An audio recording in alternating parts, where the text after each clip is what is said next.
as far as coming over here, Mm-hmm. I immigrated to this country in 1997 when I got married. 1994, I believe. I met my wife in Houston, Texas. Yeah, and so it was love at first sight for me, Alan. It took her a couple of years to come. Mike Cusack is from there, is it not? Yes, yeah. Well, that's where my two sisters live now, and their husbands and their families all were there, and that's because of St. Thomas Episcopal. Yeah. Okay. And was your wife? Where was she in this? From Scotland, but what the Highland dancing steps change every year. Okay. So what the Highland dancing examining bodies do is they send out dancers to go and teach those steps to North America, different places in North America. So it's called a Set Steps Tour. So it was Christine that was sent out to do the Set Steps Tour, and my two sisters have been teaching in Houston for a number of years at this time. So I have a big school.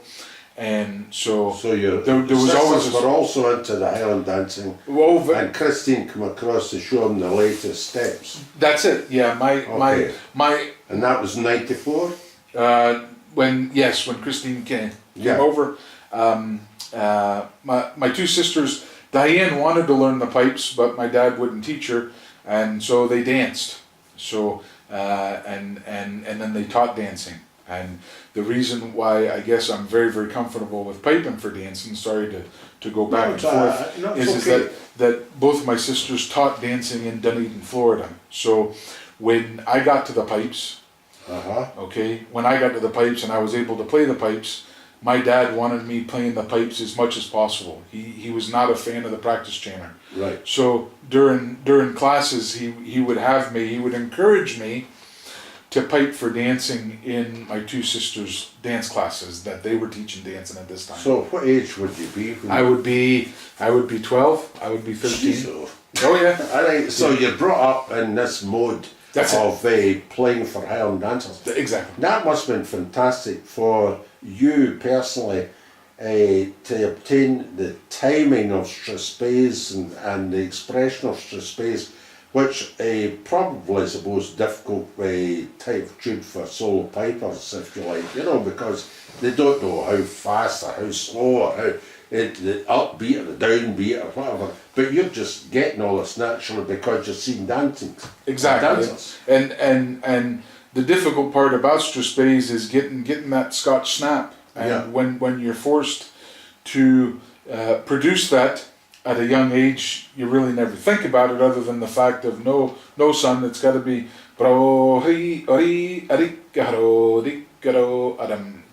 never explained it to me as far as how we incorporate music is by extending these notes and shortening other notes. Yeah. It just says, now watch when a Highland dancer dances that that once they hit the floor they bounce back up again. So you have to create that lift in order when you're piping. You don't want them on the floor at all. You don't want them on the floor. Because if they're on the floor, that's your short notes. Yeah.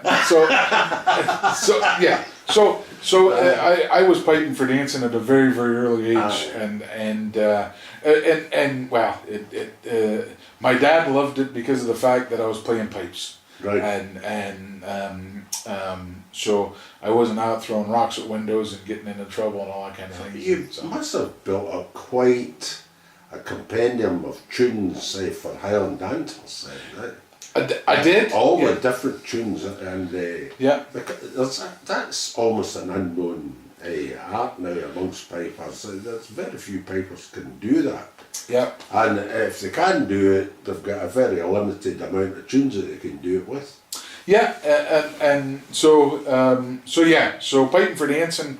My dad loved it, so anyway, my wife came over for a Set Steps tour. Love at first sight for me, like I said, took her a couple of years to come around to my line of thinking, and then she adjudicated a competition in Sarasota, Florida, and I was the piper for dancing, and so tried to induce conversation, and was only getting one word responses, and so that certainly told me that Again, oh, well, what age? at this time, let's see, 20 late 20s probably, mid 20s, Okay. stuff, that kind of a thing. So which told me that oh well, there's more interest on my end than it is on her end, and so learned now that the fact of that was her being nervous, or her being shy, you know. So anyway,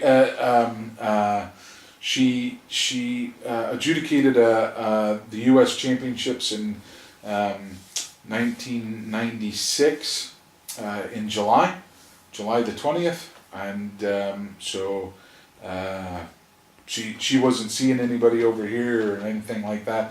I was actually, it was the Sarasota before that one, when one of the dancers that she danced with, a dancing adjudicator dancer called Katie Rowan, I picked up the dancing adjudicators because I was a piper for dancing, and drove down to the contest, and so via driving down to the contest, the other adjudicator flew into Sarasota, just talking along and going, so, you know, and so do you have a boyfriend, do you have a girlfriend, or what's going on there? And I said, oh well, no, and it's not for trying, and all this kind of stuff. And so, geez, you're around a lot of dancers, and is there any dancers that you're really interested in? And I says, oh yeah, I says Christine Lacey. I says, I think she's lovely. I says, oh, just absolutely lovely. And so she says, you're joking me. And I said, no. And I'm driving the car. She says, no.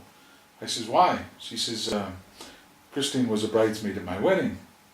And I says, oh. I says, oh wow. So I just come out with my first dancing CD at this time, and I gave them both of the adjudicators one. She says, post this off there to Christine. That'll start the introduction, and I'll go back. I'll have a word with her, and you ask her out. She'll say yes, and go out and have a dinner and see if everything goes okay. And I says, listen, this sounds like, she says,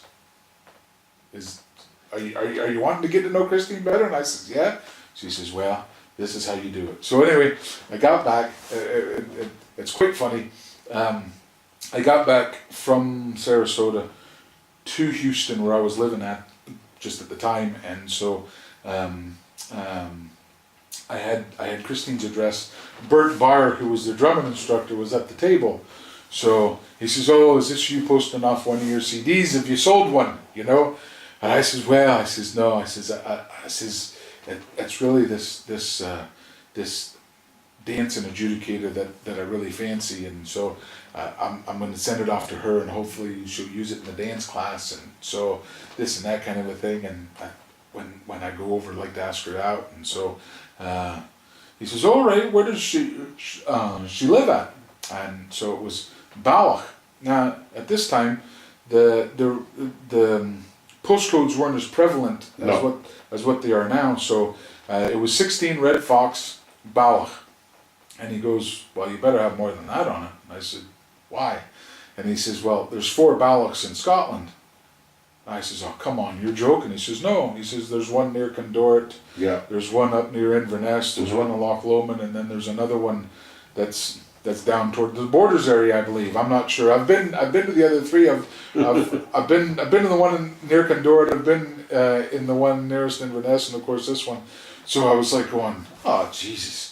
So I says, well, I guess I'll just post 4 of them, you know, and just do it that way. So I was like, oh man, what am I going to do? So she was that was in the spring. So I was like, geez, what do I do? So she was one of the adjudicators at the U.S. Championship, which was actually being held in Houston, Texas, just at that time, and I was fighting for dancing at it. So I figured, right, well, I'll keep it. I'll personally hand it to her in July, and hopefully start it off that way. So anyway, here comes July. I'm flying in from a piping school I was teaching at, and just I saw her, and I says, listen, I says, I was talking to Katie and she said yes, and I said, listen, here's a CD. I said, please feel free. I said, use it in the dance class, stuff like this. So what do I owe you for it? I said, no, please. You let me know if there's anything I need to change or stuff like this or whatever. If you have any comments on it, let me know. And she says, all right. So she was adjudicating and I was piping for dancing, and it became more than one word responses whenever we were kind of blethering. So it was July the 20th, that night, where the U.S. Championships were done, and we all ate as a group, all the adjudicators and all the pipers and all that kind of stuff. And she actually headed down one side of this long table, and I headed down the other side. And there was a dancing adjudicator who was ahead of me, who was going to be sitting across from Christine. His name was Bill Truck, and so I says, oh geez, no, I've got to sit across from Christine. So I actually grabbed his belt loop, and I pulled him back, and I went ahead, and so was able to communicate with Christine that night, and it was great. And our first date in Scotland was the Wednesday before the World Pipe Band Championships, because that's when I was coming over. That's when I came over as a solo competitor, that kind of a thing, generally around that time. And so had our date here at Duck Bay Marina, and December the 3rd of that year I asked her to marry me, and she said yes. So Well done. yeah. What so year was that? that was 1996 when that happened. And we got married in 97. So Very good. yeah, I got married in September of 97, and what from that December till then was just the process of getting my paperwork in order so that I could get my fiance's visa, and reed making at that time, and doing all that stuff and bringing that over to Scotland.